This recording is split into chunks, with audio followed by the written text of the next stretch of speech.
In this video, you'll learn if staging a home can help sell your home faster, how much it costs, and if you can do it yourself. That's coming right up. Welcome to Home Buyers School, brought to you by Brookfield Residential. Hi everyone, I'm Carl. Welcome to another Home Buyers School video, a channel where you get the latest strategies, tactics, and tips from home buying experts. Now remember, if this is your first time on this channel and you want to get the latest strategies from the experts, hit the subscription button below, hit the little notification bell so you don't miss anything. So today I'm joined by a special guest, local realtor Brad McCallum from RE/MAX First.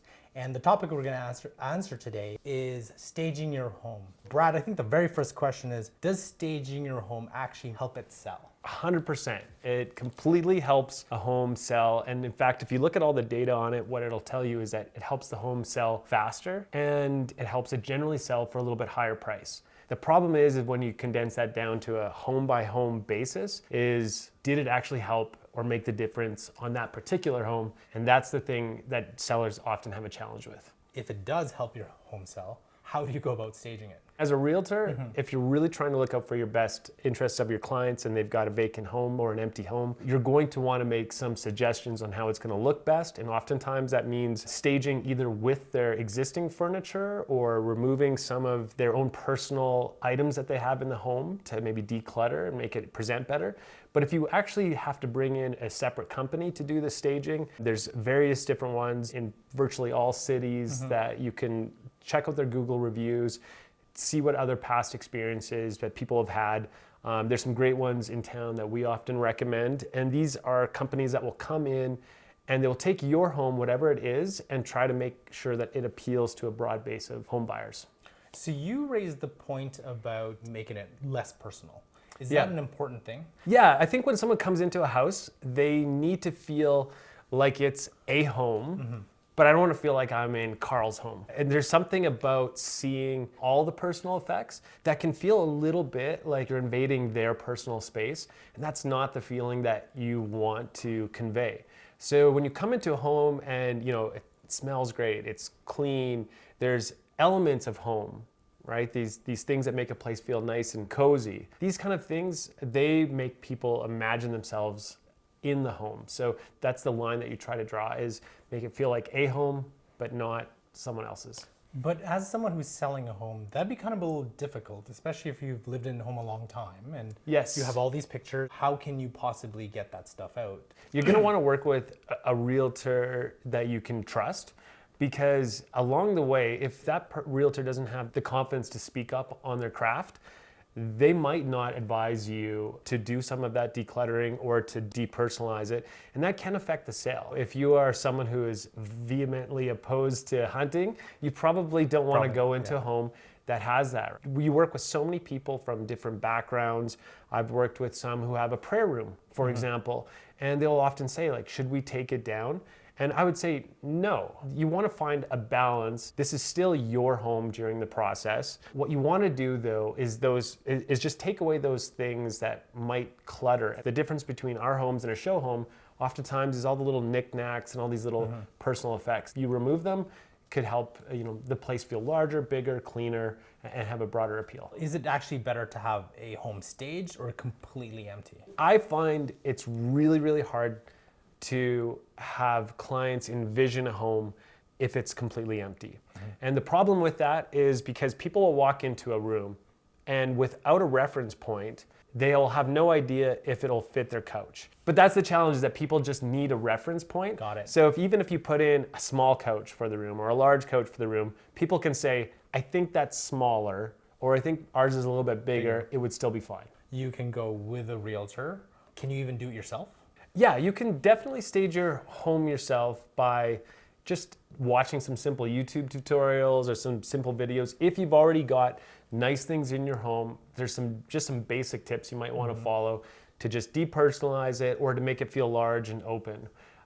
One other thing, though, is that if you're going to hire a company to bring in, you're going to have an upfront cost that's generally greater than the cost of carrying it from month to month. So, and that's just because the staging company will come out and they have a lot of upfront costs. with actual labor coming and setting it all up, and maybe moving some of your existing furniture around. And sometimes those costs can range anywhere from $1,200 to $2,000 a month, depending on the size of the home for the first month. Okay. And then your next months after that are usually somewhere between 60 to 70% of that initial upfront cost. So if you think of a home that is 90 days on the market and you have a successful sale at the end of it, you might have to allow anywhere from $3,500 to $5,000 in staging fees. But if it helps your home sell in a tough market or helps people have a higher opinion of that home's value, that's money well spent. Is it a personal preference if you want to hire a staging company, or are there actual times when you should actually use a staging company? If the home is empty, bring in a staging company, because the economics of buying some of these pieces and trying to and put it all together, it just doesn't make sense. If you're a builder or an investor or even someone who flips homes, you might want to buy a set and amortize that cost over 4 or 5 builds. But for the average person like you and I, you're going to want to hire a professional, because they just know the stuff that we don't know. If I were to decide to stage my home myself, do you have any tips on how to do that?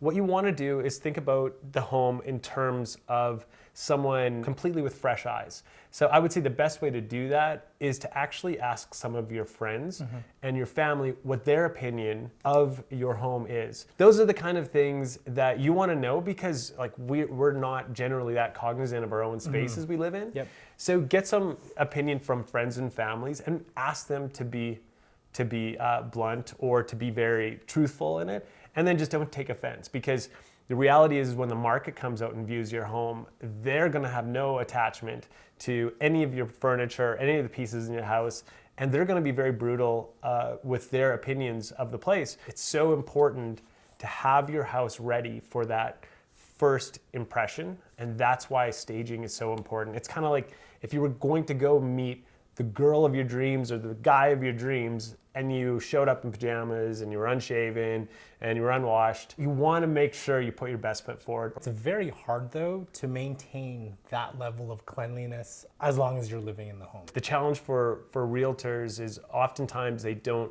communicate just the whole process of selling your home, all the emotions that you go through.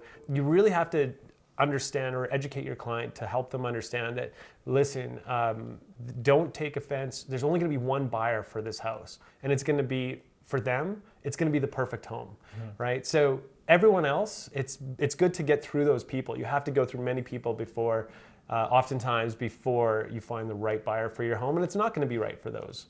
Do you have anything else to add in terms of staging your home? When it comes to staging your home, it's almost always a good idea to at least have a consultation with a professional. It's often free to do that. If you are selling a home that's completely free of furniture and vacant, and if that home isn't selling for, say, just the value of the land or as purely as a fixer-upper and it's going to be a bargain in the market, always go with staging. It's going to make a difference in the long run. You'll be happy you did. It's actually the smallest price that you'll have to pay to retain the greatest return on your home. And especially in a tough market, your home has to stand out above everyone else's. Yes.